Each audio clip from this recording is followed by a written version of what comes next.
Point விட்டுருப்போம், அது இப்ப நம்ம பண்ணலாம். சில இடங்கள்ல ஒரு ஸ்பெல்லிங் மிஸ்டேக் கொஞ்சம் விட்டுருப்போம், அது சரி பண்ணலாம். இது எல்லாத்தையும் நம்ம பண்ணணும்.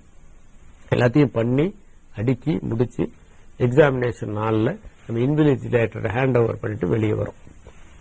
இந்த டைம்ல அந்த சோசியல் சர்வீஸ் ஃப்ரெண்ட்ஸ் இருக்காங்களே, அவங்க கிட்ட கேர்ஃபுல்லா இருக்கணும்.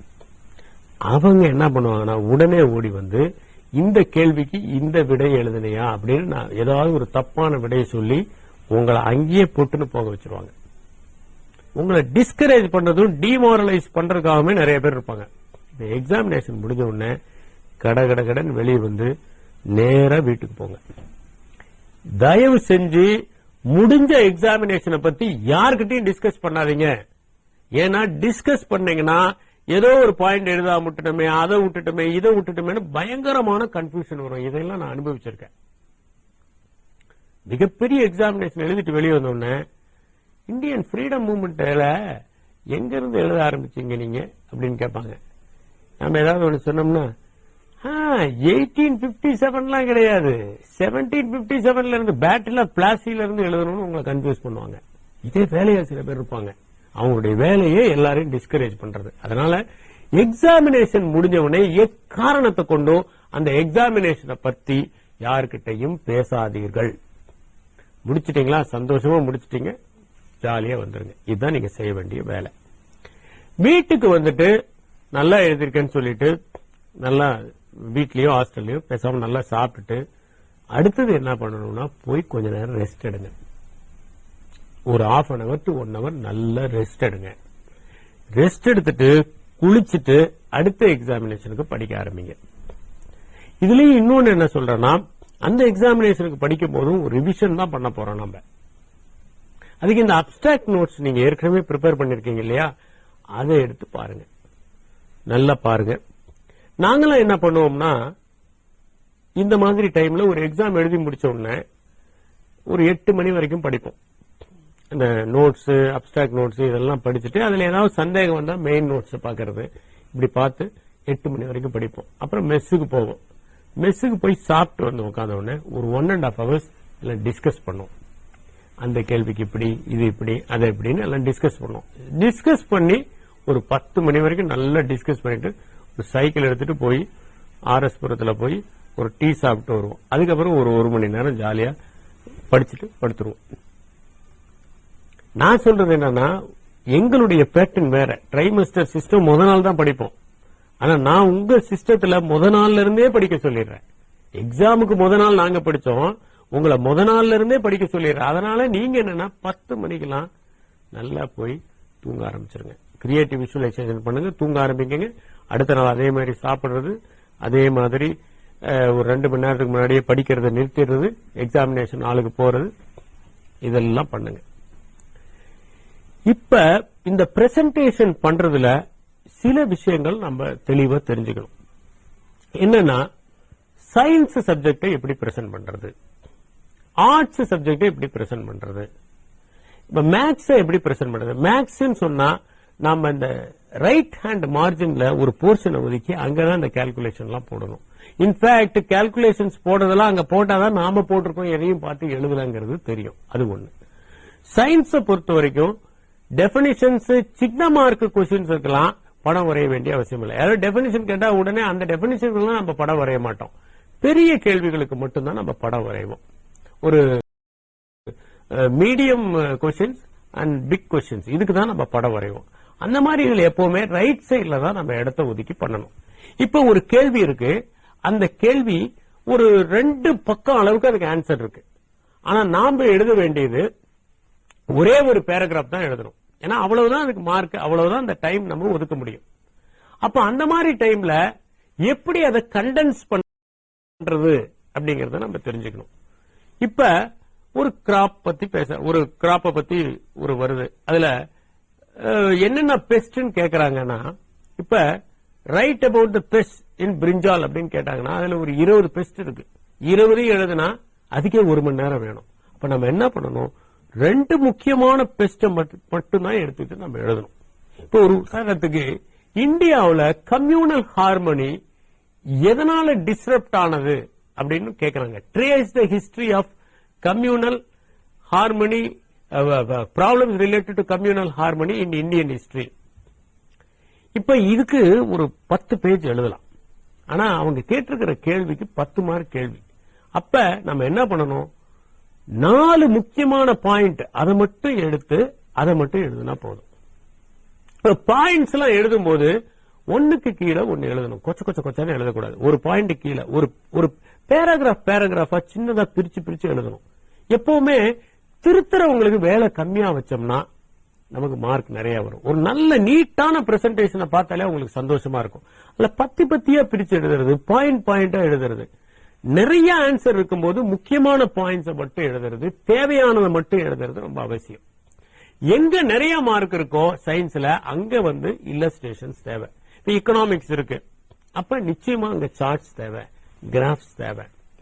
அந்த மாதிரி கிராஃப், டூல்ஸ், பை சார்ட் இந்த மாதிரி தேவையானதெல்லாம் நம்ம கரெக்டா செய்யணும்.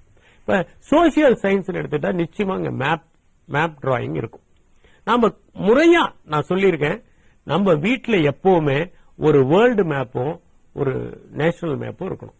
இந்தியா மேப் பார்க்கணும். போர் அடிக்கும் போதெல்லாம் இப்ப ஒரு திடீர்னு நியூஸ் பேப்பரை பாக்குறோம், லக்னோல இந்த இன்சிடென்ட் நடந்ததுன்னா இந்தியா மேப்ல லக்னோ எங்க இருக்கு. அப்புறம் திடீர்னு பாக்குறோம் ஜிம்பாப்வேல இந்த ப்ராப்ளம், உடனே ஜிம்பாப்வே எங்க இருக்கு. இப்படி நம்ம பார்த்துக்கிட்டே இருந்தோம்னா எந்த இடம் எங்க இருக்குங்கிறது நமக்கு துல்லியமா தெரிஞ்சிடும். எனக்கு நான் அப்ப ஸ்கூல்ல படிச்சது ஞாபகம் இருக்கு. அசோகருடைய எம்பையர் எப்படின்னா இப்படி போட்டு கீழே இந்த தமிழ்நாடை ஒட்டி இப்படி போட்டது வரைக்கும் எனக்கு ஞாபகம் இருக்கு. அக்பர் இப்படின்னா இப்படி போட்டு நடுவுல மெடிவல் இந்தியா வரைக்கும் போட்டது ஞாபகம் இருக்கு. ஏன்னா அப்ப நாங்க மேப் டிராயிங் அவ்வளவு தூரம் ஆர்வமா போட்டோம். அந்த மேப் டிராயிங்க நம்ம தெளிவா தெரிஞ்சுட்டு கரெக்டா அழகா மேப் டிராயிங்க்குன்னு ஒரு டைம் ஒதுக்கி அது கரெக்டா போட்டு அக்பர் எம்பையர் எவ்வளவு இருந்ததுன்னு போட்டு அதுல கலர் பண்ணி நீட்டா கீழே எழுதி எல்லாமே அந்த கீழே என்னங்கிறது கீழே எழுதணும். அது ரொம்ப முக்கியம். கிராஃப் எல்லாம் போடும்போது நிறைய பேர் கிராஃப சரியா போட்டுருவாங்க, ஆனா எக்ஸ் ஆக்சிஸ் ஒய் ஆக்சிஸ் போட மாட்டாங்க. எது எக்ஸ் ஆக்சிஸ் எது ஒய் ஆக்சிஸ், அது என்ன ஸ்கேல் போட்டிருக்கீங்க, 1 millimetre is equal to 1 centimetre is equal to 10 20 30 50 100 இதெல்லாம் நம்ம கரெக்டா பண்ணணும். இதை நீட்டா பண்ணும்போது நல்ல மதிப்பெண்கள் கிடைக்கும். இதையெல்லாம் நம்ம சரியா செய்ய வேண்டியிருக்கு. அதே மாதிரி சயின்ஸ்ல டயகிராம்ஸ் போட்டா தவறாம பாகங்களை குறிக்கணும். எந்த ஒரு எக்ஸாமினரும் நம்ம ரெட் இங்க்ல எழுதுறது விரும்புறது இல்லை. நான் ஒரு முறை ஒரு எக்ஸாம்ல ரெட் இங்க்ல இந்த டைட்டில் எல்லாம் எழுதி பண்ணோன்னே என்ன கூப்பிட்டு சொன்னாங்க, இதுல ரெட் இங்க் எல்லாம் எழுதாதீங்க, அதை நாங்க விரும்ப மாட்டோம், வேற கலர் பிளாக்ல எழுதி நீங்க பண்ணுங்க. ஏன்னா இன்விஜிலேட்டர் இது எக்ஸாமினர் தான் ரெட் இங்கை யூஸ் பண்ணுவாரு, நீங்க எப்படி ரெட் இங்கை யூஸ் பண்ணலான்னு. இந்த மாதிரி பென்சில் டிராயிங் பண்றது, மேபி சம்டைம்ஸ் சில இடங்கள்ல ஸ்கெட்ச் யூஸ் பண்ணலாம். இதையெல்லாம் நம்ம நீட்டா பண்ணி நாம ஹேண்ட் ஓவர் பண்றது அவசியம்.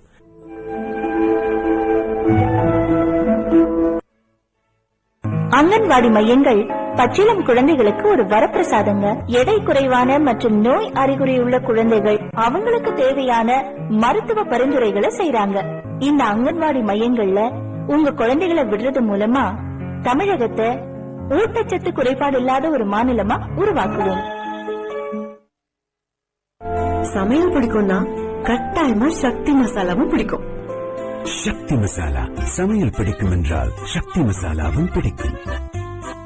Sri Manakulu Vinayagar Engineering College, accredited by NAC with A grade, accredited by NBA, AICTE, New Delhi, accredited by the Tata Consultancy Services. 800க்கும் அதிகமான மாணவர்கள் உலக பிரசித்தி பெற்ற MNC-களில் வேலை வாய்ப்பை பெற்றுள்ளனர். அதிநவீன கல்வி முறை, பல கோடி மதிப்பிலான இன்ஃப்ராஸ்ட்ரக்சர் வசதிகள், மிகச்சிறந்த research and development centre. Sri Manakula Vinayagar engineering college, Madukarippattu, Puducherry. சமையல் பிடிக்கும்னா கட்டாயமா சக்தி மசாலாவும் பிடிக்கும். சக்தி மசாலா சமையல் பிடிக்கும் என்றால் சக்தி மசாலாவும் பிடிக்கும். என்னை ஒரு ஆரோக்கியமான தாயா மாத்தினது, நல்ல கல்வியை கொடுத்தது எனக்கு இந்த குழந்தைகள் மையம் தான். உமன்ஸ் ரைட்ஸ் எல்லாம் என்ன இதெல்லாமே சொல்லி கொடுத்தது அங்கன்வாடி மையத்தில் இருக்கிற ஆசிரியர்கள் தான். என்னோட ஹையர் ஸ்டடிஸ் எல்லாத்தையும் முடிச்சதுக்கு அப்புறமா ஒரு ஐடி கம்பெனில 2 இயர்ஸா ஒர்க் பண்ணிட்டு இருக்கேன். 2 வயசுல 5 வயசு வரை இங்கதான் படிச்சேன். நான் இங்க நிறைய நல்ல பழக்கங்களை கத்துக்கிட்டேன். இந்த அடிப்படை எழுத்துக்கள், சில கதைகள் இதெல்லாம் தெரிஞ்சுட்டு வரதுனால எங்களுக்கு அந்த பிள்ளைங்களை ஹேண்டில் பண்றதுங்கிறது ரொம்ப ஈஸியா இருக்கு. இன்னைக்கு அட்வொகேட்டா இருக்கிறதுக்கு முக்கிய காரணம் என்னோட அங்கன்வாடி மகன்.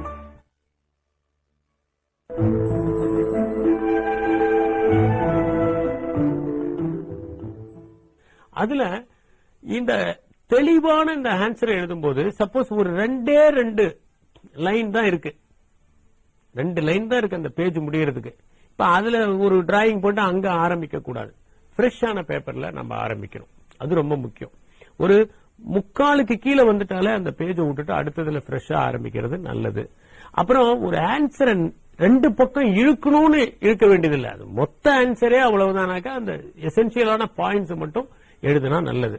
இப்ப லாங்குவேஜ் பேப்பர்ஸ் எல்லாம் வரும்போது அதை ரொம்ப ரிச் ஆக்கிறதுக்கு நம்ம என்ன பண்ணணும், புக்ஸ் எல்லாம் வருது, இப்ப ஒரு புக்கு பேர் வருதுன்னா அந்த புக்கு பேர் எழுதிட்டு அண்டர்லைன் பண்ணணும் அல்லது இட்டாலிக்ஸ்ல எழுதணும். சில பேருடைய ஹேண்ட் ரைட்டிங்கே இட்டாலிக்ஸ்ல இருக்கும், அப்ப எப்படி அவங்க இட்டாலிக்ஸ்ல அதை மட்டும் எழுதுறது, அதுக்குதான் அண்டர்லைன் பண்றது. அதே மாதிரி ஆத்தர்ஸ் பேரையும் நம்ம அண்டர்லைன் பண்ணணும். கொட்டேஷன்ஸ் எல்லாம் வரும்போது கேர்ஃபுல்லா அதை கோட் பண்ணணும். யார் ஒருத்தர் ஒரு எஸ்ஏ பேப்பர் அல்லது கிரியேட்டிவ் ரைட்டிங் பேப்பர் இந்த மாதிரி இதுல நிறைய கோட்ஸ் மென்ஷன் பண்ணி எழுதுறாங்களோ அவங்களுக்கு நிறைய மார்க் வரும். அப்ப நிறைய ரிச்சா பண்ணணும். ஃபார் எக்ஸாம்பிள், திடீர்னு ஒரு எஸ்ஏ ஒரு நல்ல எஸ்ஏ கேட்கறாங்க, அதுல நீங்க வேர்ட்ஸ்வொர்த், ஷேக்ஸ்பியர், அரிஸ்டாட்டில், சாக்ரட்டிஸ் இந்த மாதிரிலாம் கோட் பண்ணி எழுதுறீங்கன்னா ரொம்ப அழகா ரிச்சா இருக்கும், அதுக்கு நிறைய மார்க் கிடைக்கும். ப்ரீசி ரைட்டிங் மாதிரி வரும்போது 2 ஸ்டெப்ல எழுதணும். ஃபர்ஸ்ட் ஒரு ஸ்டெப்ல அதை 50% கண்டென்ஸ் பண்ணணும், அதுக்கப்புறம் அதுல ஒரு 2/3 கண்டென்ஸ் பண்ணீங்கன்னா 30% வரும். அப்ப எசென்சியலான பாயிண்ட்ஸை கிராஸ்ப் பண்ணிட்டு பண்ணணும். இப்ப காம்ப்ரிஹென்ஷன் மாதிரி இதெல்லாம் பெரிய பெரிய எக்ஸாம்லயே வரும், அதை நல்லா 2 தடவை படிக்கணும், அப்புறம் ஒரு தடவை கொஸ்டின் படிக்கணும். நான் ஏற்கனவே சொன்னேன், எப்பவுமே ஒரு எக்ஸாமுக்கு ப்ரிப்பேர் பண்றதுக்கு முன்னாடி நம்ம எங்க போகணுங்கிறது தெரிஞ்சிருக்கணும்னு. அதனாலதான் என்ன பண்ணணும்னா, ஸ்டடி ஹாலிடேஸ் நம்ம விடும்போது ஒரு 10 வருஷத்துல கேட்கப்பட்ட கேள்விகளை எடுத்து வச்சுக்கணும்.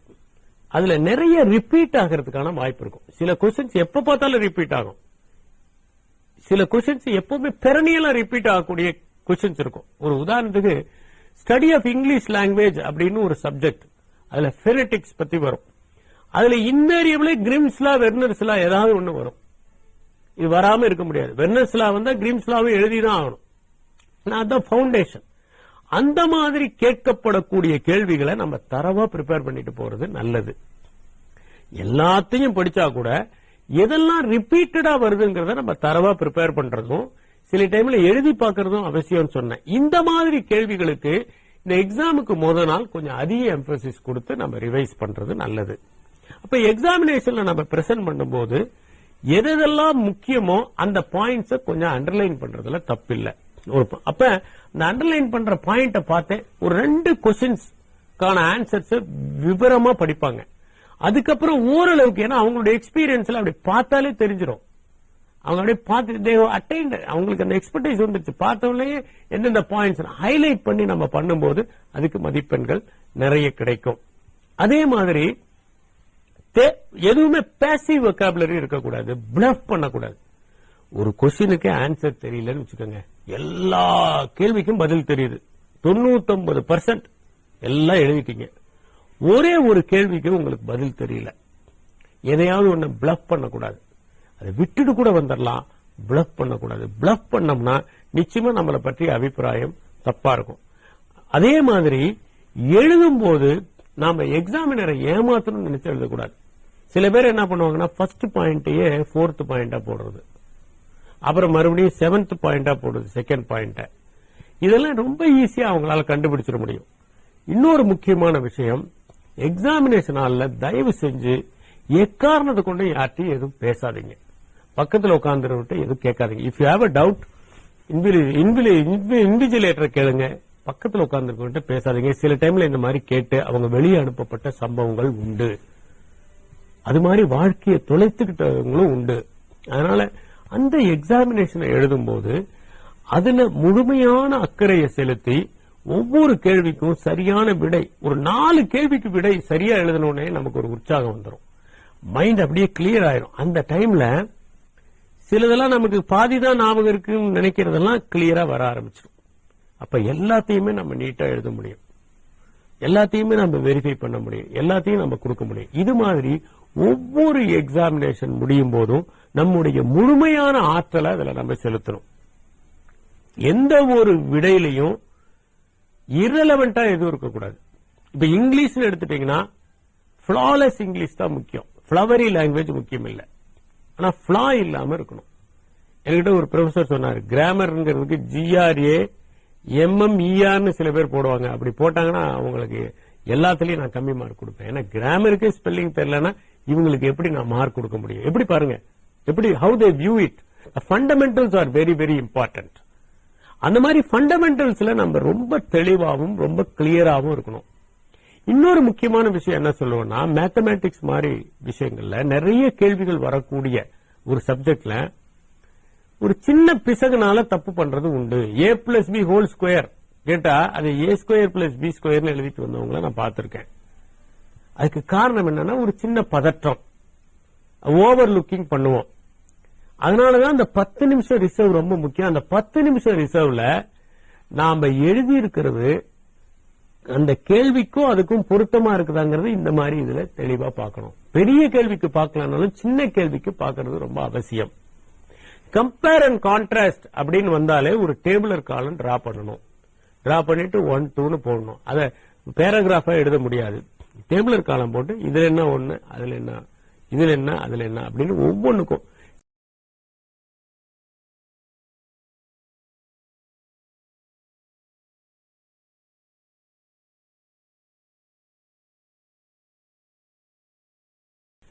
எப்ப பார்த்தாலும் யாரையாவது படிக்க சொல்லி கேட்டுக்கிட்டே இருப்பாராம்.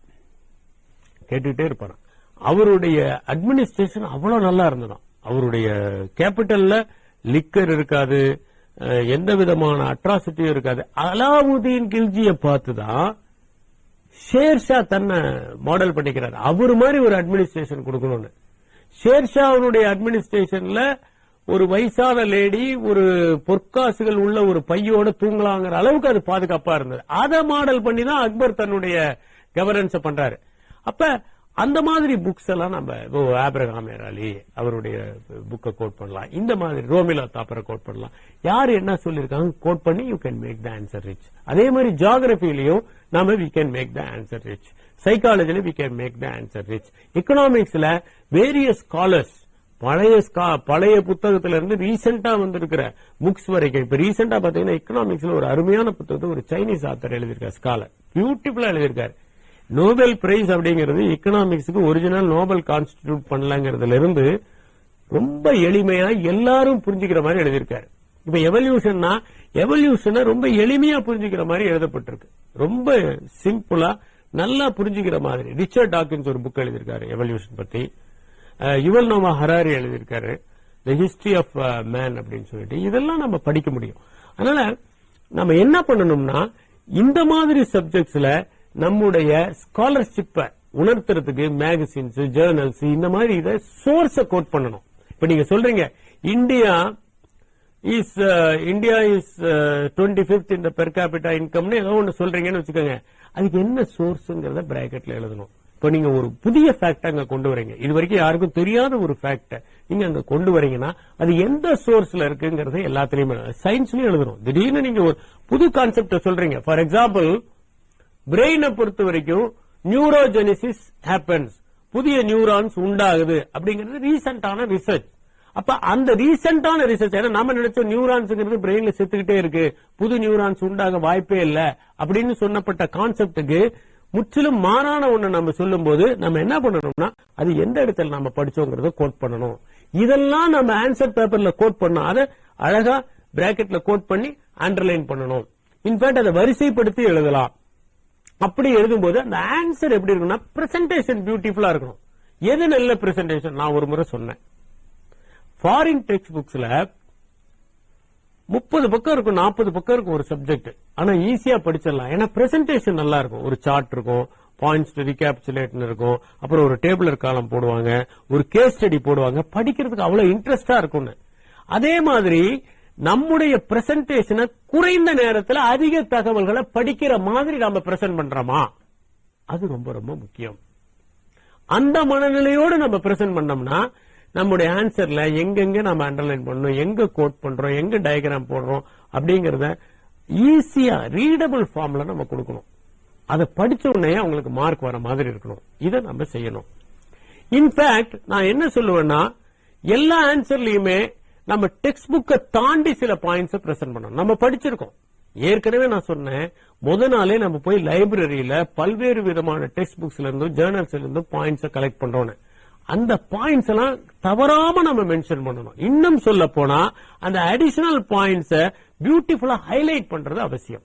இந்த மாதிரி அந்த எக்ஸாமை எவ்வளவு நேர்த்தியா அந்த டைம்ல ஒரு தவம் மாதிரி நாம செய்யணும். ஆனா மகிழ்ச்சியான தவமா இருக்கணும், வருத்தி கொள்கிற தவமா இருக்காது. அந்த மாதிரி பண்ணிட்டு நம்ம எக்ஸாமினேஷனை விட்டு வெளியே வரணும். இப்படி எல்லா எக்ஸாமையும் நாம அக்கறையோட முடிச்சோம்னா நம்முடைய மனசுல அவ்வளவு ஒரு சந்தோஷமா இருக்கும். ஒவ்வொரு எக்ஸாம் முடிஞ்ச உடனே நம்ம வீட்டுக்கு போய் அது சம்பந்தமான பொருள்கள், அது சம்பந்தமான புக்ஸ் அதெல்லாம் எடுத்துட்டு நம்ம பெஞ்சை சரி பண்ணிடணும். இதை ஒவ்வொரு எக்ஸாமுக்கும் பண்ணணும். பண்ணி முடிச்சு கடைசி எக்ஸாம் முடிச்ச உடனே நம்ம செய்ய வேண்டியதெல்லாம் வீட்டுக்கு போய் நல்லா சந்தோஷமா எல்லார்ட்டையும் ஹாப்பியா ஷேர் பண்ணிக்கிட்டு ரிலாக்ஸ்டா உட்கார்ந்து சாப்பிட்டுட்டு நல்ல ஒரு தூக்கம் போட்டுட்டு அன்னைக்கு உங்களுக்கு என்ன பிடிச்சதோ, அன்னைக்கு ரொம்ப நாளா ஒரு படம் பார்க்கணும்னு நினைச்சிருப்பீங்க, படத்தை பாருங்க. ரொம்ப நாளா ஒரு ஃப்ரெண்டோட போய் ஜாலியா பேசிட்டு இருக்கணும்னு நினைப்பீங்க, பேசுங்க. கடற்கரையில போய் ரொம்ப நேரம் அலைகளையே பார்த்துட்டு இருக்கணும்னு தோணும், பண்ணுங்க. ரொம்ப நாளா ஒரு புக்கை படிக்கணும்னு ஆசைப்பட்டிருப்பீங்க, அன்னைக்கு புக்கு படிக்காதீங்க. தயவு செய்து அன்னைக்கு மட்டும் கண்களுக்கு கொஞ்சம் ரிலாக்ஸேஷன் கொடுங்க. அடுத்த நாள் நல்லா எண்ணெய் தேய்ச்சி குளிச்சுட்டு நல்லா தூங்கி சந்தோஷமா இருங்க. ஏன்னா இந்த எக்ஸாமினேஷன் உங்க வாழ்க்கையில கடைசி எக்ஸாமினேஷன் கிடையாது. நாங்கெல்லாம் என்னன்னா எங்க எக்ஸாமினேஷன் கடைசி எக்ஸாமினேஷன் பிளான் பேத்தாலஜி காலையில் நடக்குது, பசங்கெல்லாம் பட்டாசு வெடிச்சாங்க, ஆஹா கடைசி எக்ஸாம் வந்துருச்சுன்னு. ஆனா அதுக்கப்புறம் தான் அதிக எக்ஸாமினேஷன் நான் எழுதினேன். அதனால வாழ்க்கையில எக்ஸாமினேஷன் தொடர்ந்து வந்துகிட்டே இருக்கும். வாழ்க்கையே ஒரு எக்ஸாமினேஷன் தான். ஆனா என்னன்னா இது மத்ததெல்லாம் பாடம் நடத்திட்டு எக்ஸாமினேஷன் வைக்கிறாங்க. இங்க வாழ்க்கை என்ன பண்ணுதுன்னா எக்ஸாமினேஷனை ஃபர்ஸ்ட் வச்சுட்டு அப்புறம் பாடத்தை கத்துக் கொடுக்குது. அதனால இந்த எக்ஸாமினேஷன் நீங்க வெற்றிகரமா எல்லா எக்ஸாமினேஷன்லயும் வெற்றிகரமா பண்றதுக்கு இது ஒரு அப்ரோச். இந்த டெக்னிக் எல்லாம் யூஸ் பண்ணாமலே நாங்க இது வரைக்கும் நல்ல மார்க் வாங்கிட்டோமேன்னு சில பேர் சொல்லலாம். நிச்சயமா அது சாத்தியம்தான். ஆனா சின்ன எக்ஸாம்ல ஜெயிப்பீங்க, பெரிய எக்ஸாம்ல தோத்துருவீங்க. வாழ்க்கையில எல்லா எக்ஸாம்லயும் ஜெயிக்கிறதுக்கு தான் இந்த டெக்னிக். இதை பயன்படுத்துறீங்கன்னா வெற்றியை தவிர வேற எதுவும் இல்லை.